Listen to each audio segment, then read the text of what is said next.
Good morning. Always good to be here at the Lenore City Church of Christ to worship our God. We always thank you for joining us, and if you're visiting with us, once again, you are our honored guest. Thank you for being here. If you haven't heard, an announcement will be later, but Kelvin Buttrey is doing very good this morning, and I just thought I'd let us know that he went through surgery well, and he's eating, he's up, in no pain. Because if you talked with Freddie at all yesterday, she was extremely concerned for him in the last couple days. So we're very thankful for that. But as we begin this school year, and I know a lot of parents out there probably already have their checklists, right? The things that they're getting ready for, right? Whether you're a teacher, you're a parent, or maybe even a grandparent who helps out with, these lists. You always want to make sure your child's prepared, right? You don't want to send them the first day of school. Oh, wait, we don't got a backpack, right? We don't got a lunchbox. We don't got any school supplies for them, and they just kind of show up, right? And so we take time to prepare. Sometimes the school knows that parents can be somewhat forgetful, so sometimes they send out these parent checklists of things you ought to buy, should buy, and for some reason ours this year was like 3 pages long for each kid, so... they really wanted to make sure the school had enough supplies for our kids to be there for eternity. So, but anyway, as we're preparing them for school, and really as we're preparing them for life, because why do we send them to school, right? We send them to school to hopefully get an education, and we encourage education, right? A lot of times my parents would encourage A's by giving me money for every A, $10 for every A, $5 for every B, negative money for every C. I always owed every year my parents money. For some reason, the money was not an incentive to me. Until the last day of report card, I opened it up hoping, just maybe I got some money this year. No, I don't know why I even thought so, right? When you turn in half your homework assignments, it usually doesn't work. But we try to instill in our kids the drive to learn and to strive and to do what they can, right? We want them to grow up and to be successful adults, right? We want them to go off to college or to go off to a trade school or go get some kind of, skill set that they would first be happy in, hopefully, right?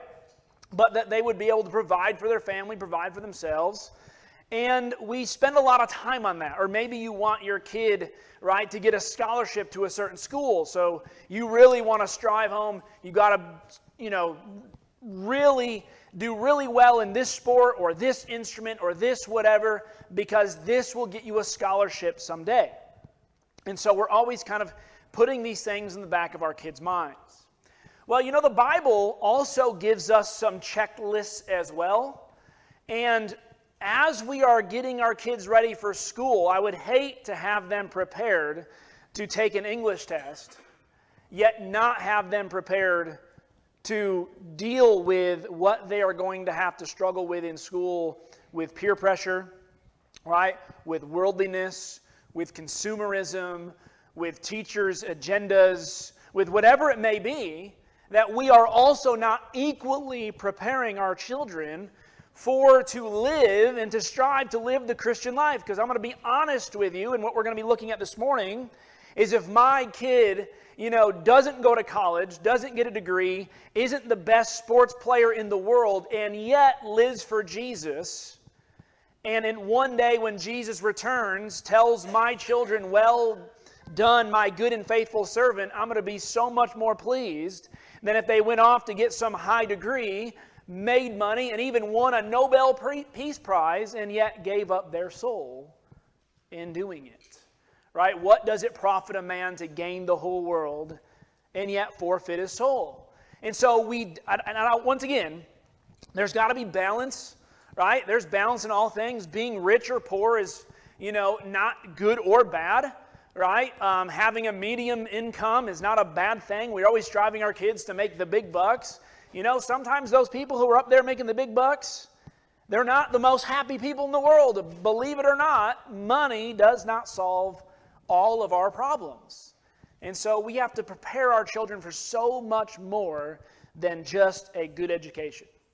They need to be educated in God's Word. So we're going to kind of go through our own parent checklist this morning. And we are going to be in Proverbs 22.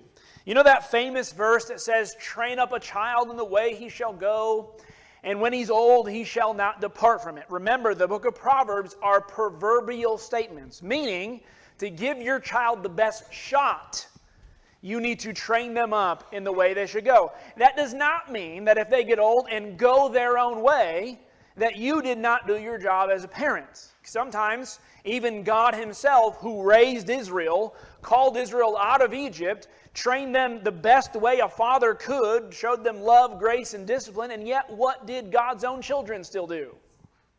Still walked away from Him, did they not? But our job, and really what this verse is really talking about, that even if they go away from the Lord, I know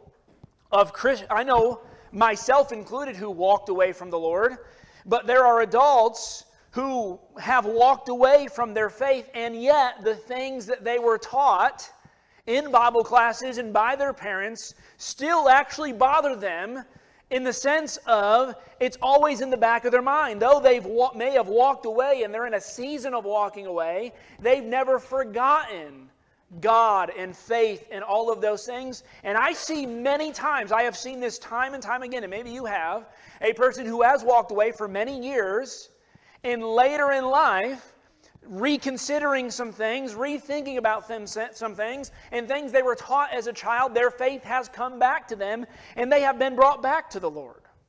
My uncle, after 28 years being a police officer, walking away from the Lord after my grandmother passed, and I've used this story before, who came back to the Lord, remembering all the things he was taught as a child, and is now a very active and faithful member in his congregation back in Jamestown, New York. And so we need to remember that the things that we instill in our children, start them young. Start them young. Why do you think that we start 2 + 2 at this age and not up here? All right? Why do we think we start, feeding our kids ideas and understanding? They're not going to remember everything, right? I don't remember everything but they give you a base of knowledge. They start developing your brain to be thinking individuals, because children are sponges. But as I look back, and this is my last illustration, then we're going to jump in. As I look back, I don't remember a whole lot about 3rd grade and what I learned. But do you want to know what I remember about 3rd grade? My teacher, one of my favorite teachers, Mrs. Johnson, how she treated us, how she acted towards us, how she loved to read to us. I don't remember what she read, but I just remember the experience of learning and having a positive environment in 3rd grade that helped me develop as a human being. And then I remember some grades where I did not care for the teacher so much, right? And I don't remember what I learned, and I want to forget how I was treated in certain grades. And so as parents, a lot of times we're like, well, let's get our kids in Bible bowls. Let's make sure they're, studying their Bibles, reading their Bibles, doing devos. Those are great things. All these things need to come together. But I will tell you, as a child myself, I remember more about how my parents treated me and lived out the Christian life and what they were telling me to read than really, a Friday night devo we may have done one time, about the story of, Daniel in the lion's den. I remember a whole lot more about watching my parents struggle with their faith and how they came into their faith on their own, and how my mom and my dad both kind of walked away from the Lord their own times and came back together. I remember those experiences more. And so what we're going to be seeing in Proverbs 22 is kids need to see something in their parents. Okay, so let's go first and foremost. First thing that we need to teach our kids by example as well, people over possessions. What I mean by that is you want to develop as a person over going after possessions. Watch in Proverbs 22 and look at verse 1 and 2. It says, "A good name is to be chosen rather than great riches, and favor is better than silver or gold. The rich and the poor meet together. The Lord is the maker of them all." So, one of the things that, the American dream is to become, that young millionaire, right? If you look at all the YouTube streamers out there of how to get rich quick, the 4-hour work week, how to become a self-made millionaire, all those kinds of things, all it is designed for you. I remember watching a guy who at 30 years old made his $10 million at 30 years old. He was awarded the Chase Bank, credit card. You got to have at least $10 million in a bank to get this like gold master whatever card.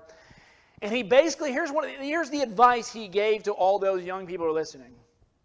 He says, if you want to be a millionaire, get rid of all the friends and family who will not get you there.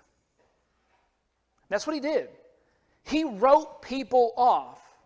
And he only put people in his circle that were going to give him some kind of aid, some kind of advice, some kind of example. And he made it. He made it. You put millionaires in your pocket and in your circle and as your influencers, and that's the only thing you're thinking about, and you're going to make it. I guarantee you want to be a millionaire in the United States of America, you can do it. But what did he give up? He talked about his relationship with his brother, how it's been estranged because his brother did not have the goal to be a millionaire. So he stopped talking to his brother for 10 years. And I thought to myself, what? Because his brother was like, hey, live life. His brother was like, enjoy life, right? Spend some of your money. This man lived off ramen noodles, from 20 years old to 30 just to save every penny. And I thought, what a waste. And Proverbs tells us, in the eyes of the Lord, what's the difference between the rich and the poor? He says we all come what? We all meet together. We all are equal in the eyes of God. Go read James chapter 1. It says that the wealthy are made humble and the poor are made exalted. And so God sees us as one. If you go to the Lord and you die a poor man, does God see you any differently? If you die a rich man, does the Lord see you any differently? What does He look at? He looks at your faith. He looks at your, what we'll call, family name. Look at Hebrews chapter 11 with me for a moment. Remember Moses? Moses was what? He was raised by Pharaoh's daughter. So if you're living in Egypt and you're living in Pharaoh's house, what do you want for? Nothing, right? You want anything. You probably don't even have to get up off your rump, right, to get anything. You have servants and slaves say, hey, as my kids will do as they're sitting on the couch, get me a glass of milk, right? Get me some juice. And the parents get up, they go get the juice. The kids never move. It's like, man, they just like hold their hand out, and all of a sudden there's nothing there. Then all of a sudden there's a cup there, right? And you can just command. Someone goes out and does it and comes back. Well, look what the Bible says about Moses in Hebrews chapter 11, verse 23. It says, by faith, Moses, when he was born, was hidden for 3 months by his parents because they saw the child was beautiful and they were not afraid of the king's edict. By faith, Moses, when he was grown up, refused to be called the son of Pharaoh's daughter, choosing rather to be mistreated with the people of God than to enjoy the fleeting pleasures of sin. He considered the reproach of Christ greater wealth than the treasures of Egypt, for he was looking to what? The reward. One of the things about wealth and money and fame and fortune, when you die, who gets all that? Somebody else. Somebody else. Can you take any of that with you? Remember, Jesus tells a story about a man who built barns. What do you say about that man who built barns? After finally he completed his last barn, and he says, now I can enjoy and live life, right? And what does Jesus say? Today your soul was required of you. You foolish man. And so, here's what I want to encourage us for a moment as parents. That your reputation is more important than even popularity.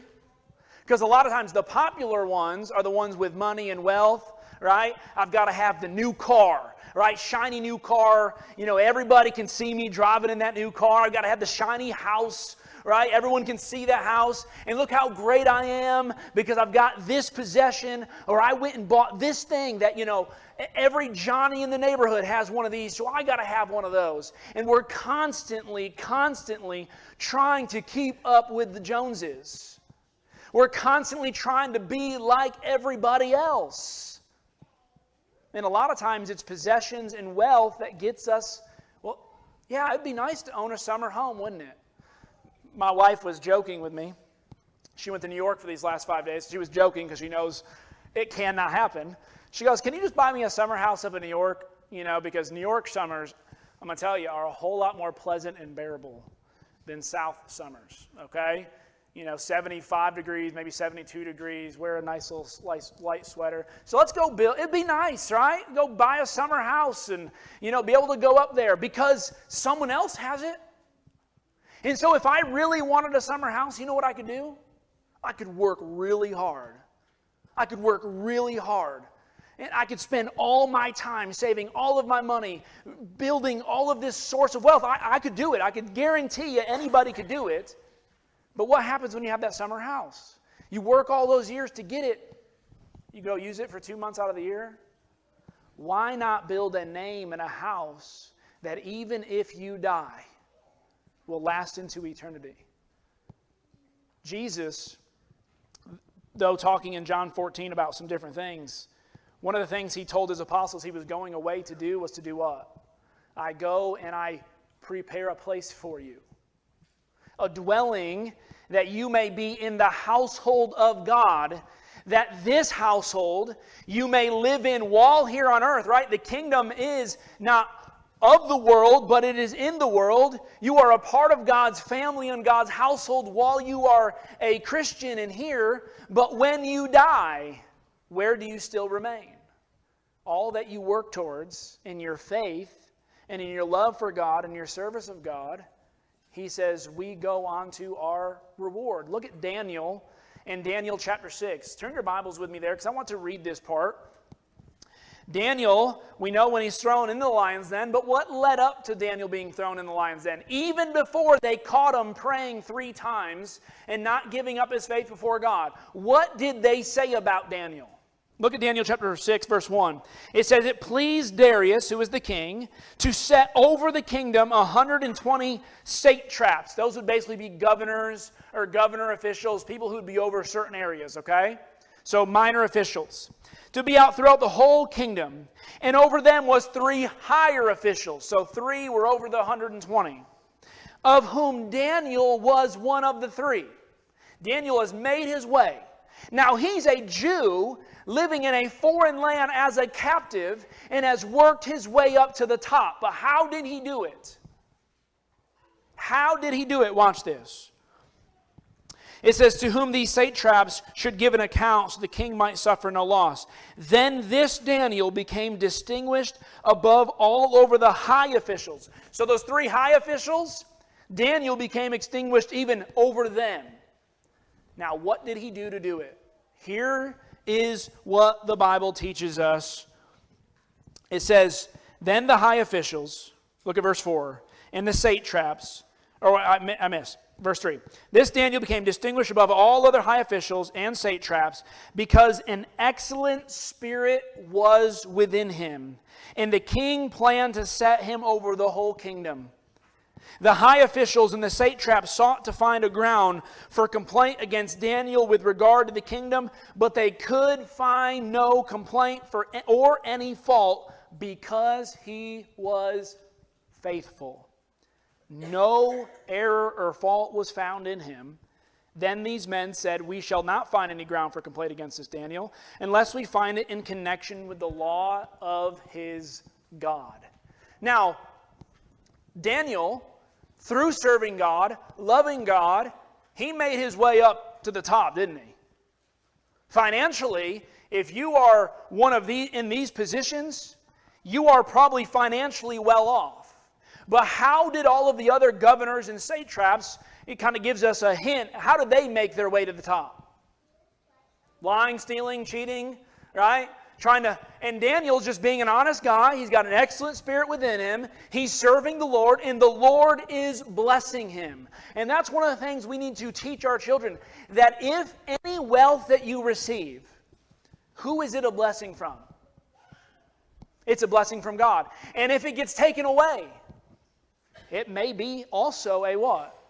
A blessing from God. What does Job say after he loses all that he lost, all that he loses? The Lord what? Gives, and the Lord takes away. But do we ever curse the name of our God? And so reputation, serving God, having the household name of God is more important than any popularity contest out there. So this is, I'm talking to parents, but as children, I want to speak to the children just for a moment. You need to help us with this. When your mother or father are talking to you about these things, actually listen. Actually listen, because they are trying their best to do what God has asked them to do. They're not trying to be mean, right? They're not trying to just take away all your fun. They're not trying to make you, but my friends are doing it. That's fine if your friends are doing it. But this is the way the Lord has instructed us to live our lives, to have these kinds of hearts, to be these kinds of people, right? And if your friends accept you for that, hey, the more the merrier. Be good influences over them. But if your friends can't accept you for being a Christian, then are those the kind of friends you need in your life? What does Paul say in 1 Corinthians 15? He says, bad company what? Bad company corrupts good morals. So this leads me right into my next point of parental control. Now, there are a lot of differences on parental control. Children have their own version of parental control, right? It's parental should have no control and let me do whatever I want, right? Look at verse 3 of Proverbs chapter 22. The prudent sees danger and hides himself, but the simple, or literally the foolish, the Hebrew word, go on and suffer for it. The reward for the humility and the fear of the Lord is riches and honor and life. Thorns and snares are in the way of the crooked. Whoever guards his soul will keep far from them. It's hard enough. It is hard enough as a full-grown adult to be in the world but not of the world, is it not? You ever, the more you're around certain people, start talking and acting like certain people? I mean, I remember talking with a guy who would come in weekly. I'd study with him. And he says, okay, this week's going to be better.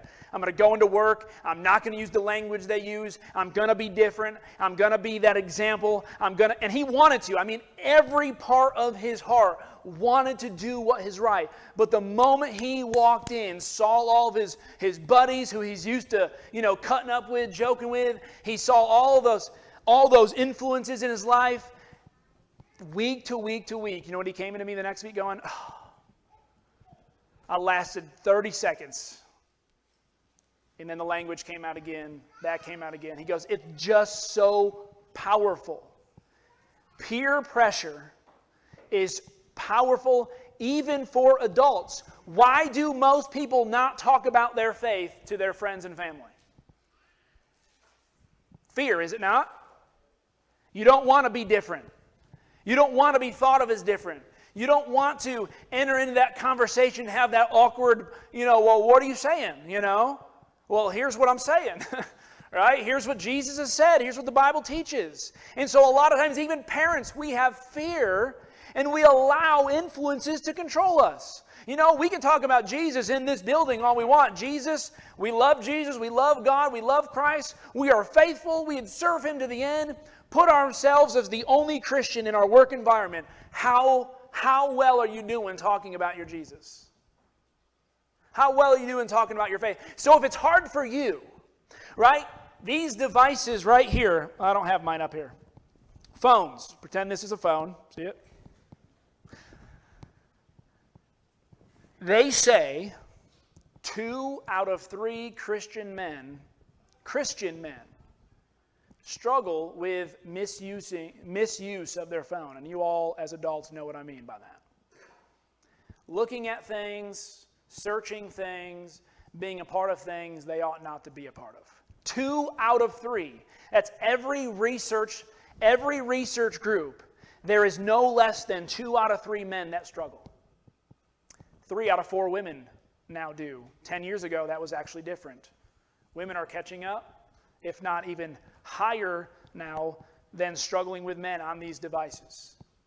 So you take a full-grown Christian man and you give him a device, and odds are he's going to be doing things on it that he ought not to be doing. And here's what we do to our kids. Here, have this device that I can barely control myself with, and the people in this room can barely control themselves with, and I want you to have one fully unlocked, fully unchecked. Here you go, and I trust you.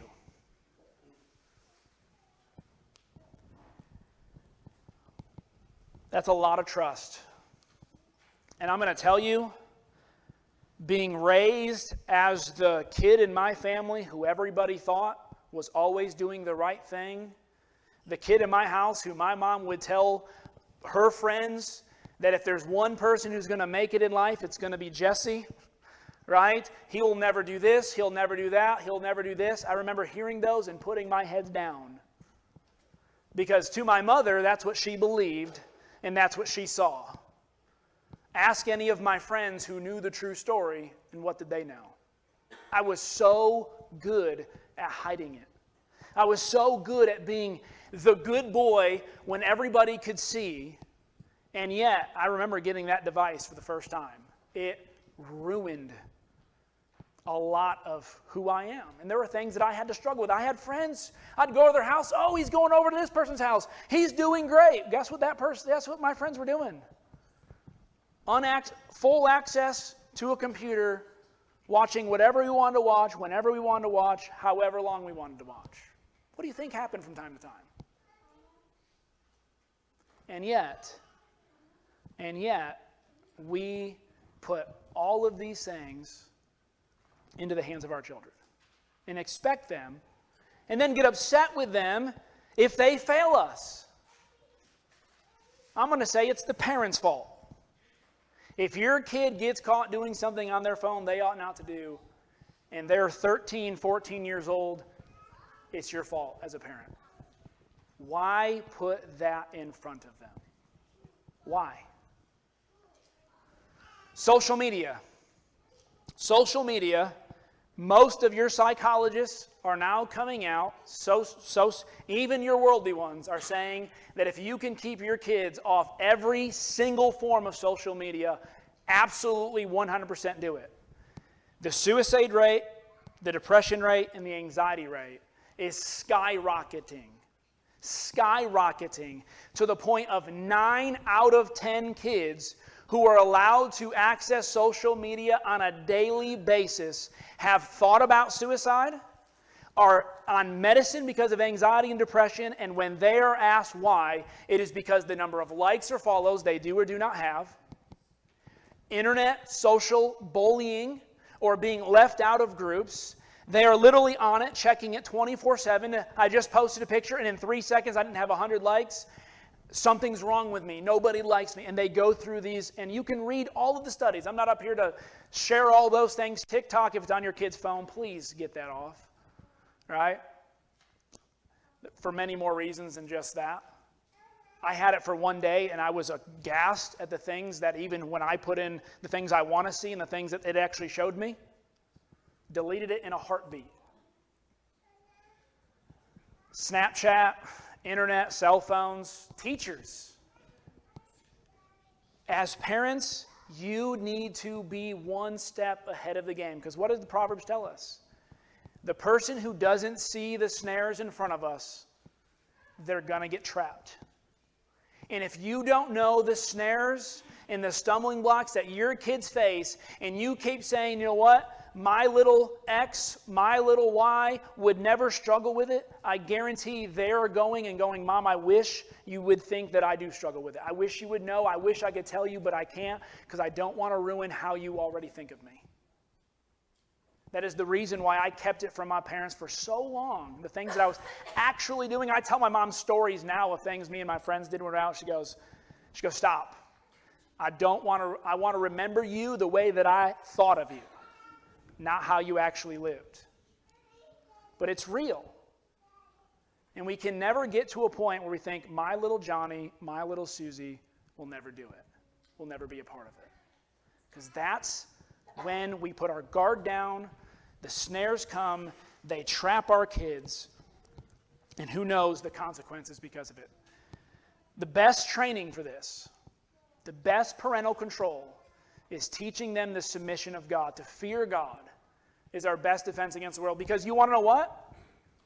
Are you able to control everything your child does? I mean, you can, if you want, to lock your kid in a room, close the door, no computer, no TV, no nothing. Once again, I'm not going to that extreme. My kids are already saying they'd love that, right? Some kids would love it. Give them a couple books. I'm sure they'd spend all day in there, right? But you can't lock them in a room. You've got to send them out in the world. So guess what they are going to see? Even if you don't give them a cell phone, they've got friends with cell phones. Even if you don't allow them full access to the internet, they're going to go to people's houses to have full access to the internet. So you got to know their friends, you got to know where they're going, what they're doing. But the best thing we can do is to teach our kids to fear the Lord, to have a reverence for the Lord, to have an awe for the Lord, to want to serve the Lord, and let them know that there will be times where they will make mistakes. They're going to do it. How many of you as adults, as a kid, as a teenager or young adult, did not completely mess up in more ways than one? Put your hand up, right? Cast the first stone, you who have no sin, right? Raymond, don't even, right? Don't even. I've got a list of just the last year, sir. Point being, they're going to mess up. You also need to let them know that when they mess up, there is forgiveness, there is redemption. God understands, God knows. That's why Jesus came to be the perfect high priest, right? But if the Lord himself gives us parental control, right? Why do you think we have the mind of God? This is parental control for his children. Why do you think the book of Proverbs is filled with stay away from? Please watch out for. Please don't even go down the street of. Please don't even have this in your house. Please don't. I mean, it is full of parental guard from the father to full-blown adults. What should we be doing for our children? And children, just know that when you feel like your mommy or daddy has way too many parental controls, know they are trying to do what's best for you. No, they're just trying to do what's best for you. And finally, last point, train them yourself. Train them yourself. Look at Proverbs 22:6. Train up a child in the way he should go, even when he is old, he shall not depart from it. Does it say train up your child by sending him to Bible class, by giving him over to a youth minister, by putting him in a Bible class, and so the 1 or 2 weeks they may get a Bible lesson for 30 minutes. If they don't know anything, then it's my church's fault. It's my preacher's fault, youth minister's fault, Bible class teacher's fault. They didn't do a good enough job. Whose job was it to train up the child? Parents, train up your children. You have the main responsibility of raising your family.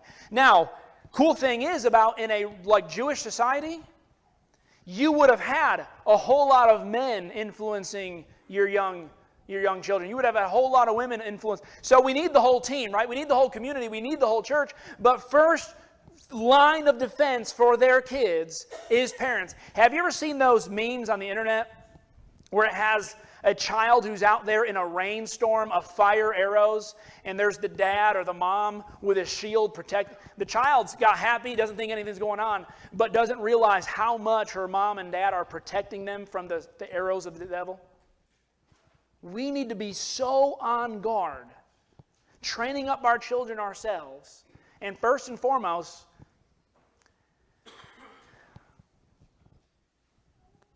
do not say, do as I say and not as I do. You want a recipe for failure. You want a recipe for failure of your influence of your children. Let them see something differently than what you're telling them to do. Let them see something differently than what they're hearing in their Bible classes and in the sermons and when they open their Bibles and go, oh, this is how we should be living our lives, but this is how we actually live our life. Mom, Dad, where's... What? No. Don't look at me. I'm a full-grown adult. I can do whatever I want to do. I can listen to that. You can't listen to it. I can watch that. You can't watch that. I can do this. You can't do this. Do that their whole life and make that a practice of everyday life, and watch how they repeat you when they get older and as an adult. And then we wonder why, and I have had people come into my office crying and begging, why has my child walked away from the faith? And I just want to shake them. And I said, for the last 10 years, I have been trying to tell you that if you don't start now, they don't see it in you, they don't hear it from you now, you will not be able to influence them when they are out of your house. You'll have a lot better job if you start when they were young and when they're this big than if you go, you know what, but I wanted them to live life. I didn't want them to have to, deal with all these things. And now they're out in college and now you're sending them texts, please read your Bibles. Here's a verse for encouragement. Here's, and you're pleading and you're praying to God. And you know what? The Lord's still not done with them. That doesn't mean they have no personal responsibility for their own faith. That doesn't mean they ought not to. But if you've done nothing from the ages of kindergarten to 12th grade and you've trained them for life but not Christian life, you're probably going to have many years of heartache watching them struggle and fail a whole lot more than they ought to, than if you were there training them all along the way. And you know what? Let's say you do train them all along the way. And let's say they do walk away. And I'm not saying this will make you feel good, but at least you know, hey, they know. They know, and you can encourage them. You know we don't act like this. You know you didn't see that from us. You know and you can remind them about how they were trained and how they were raised. But you can't remind them of something they never saw or were a part of. Paul says in 1 Thessalonians chapter 2, I'm going to read these two verses, then we're going to finish. 1 Thessalonians chapter 2, he's talking to the church of Thessalonica. And by the way, this is just part one of a series we're going to get into. So if you're uncomfortable now, just wait for the next couple weeks. Okay? All right, 1 Thessalonians chapter 2, verse 7. But we were gentle among you like a nursing mother taking care of her own children. So being affectionately desirous of you, we were ready to share with you not only the gospel of God, but also our own selves, because you had become very dear to us. Paul first pleads to them that I was like a mother to you, I was tender to you, I was kind to you, and because of that I shared the gospel with you, because that's the way a tender-hearted nursing mother would train and take care of their children. Right? He's giving you, though Paul is not a mother himself, not even a female, he's showing an example of what Christian mothers, how they ought to be behaving with their children in their own house. Now he's going to move on to the fathers. He says, you remember, brothers, verse 9, our labor and toil we worked night and day, that we might not be a burden to any of you while we proclaim to you the gospel. You are witnesses, and God also, how holy and righteous and blameless was our conduct toward you believers, for you know how like a father with his children, we exhorted each one of you, encouraged you, and charged you to walk in a manner worthy of God who calls you into his kingdom and glory. I'm going to tell you right now, I remember the first time I told my dad, I said, Dad, I think I want to be a preacher. And he had a lot of concerns because if you looked at my life up until that point, there wasn't a whole lot of evidence of me wanting to desire to be that. But I remember him sitting down, and Daryl McKee, one of our members there, sitting down, and Daryl said the same thing. He goes, I'm really worried about you because, usually preachers are people who they've wanted to be for years and years and years. Apparently that was his view of what preachers were. Never saw, read like the Apostle Paul who was throwing stones one day, then one day, preaching the gospel. But, So he sat down and he says, if you're going to do this, I can't remember the exact words, but he basically said, if you're going to give all of your life to the Lord, know that you're giving all of your life to the Lord. That you represent Jesus, you represent God, and that you are going to carry a responsibility that is huge. To some people that may scare them, but to me, it gave me a purpose. It gave me a goal.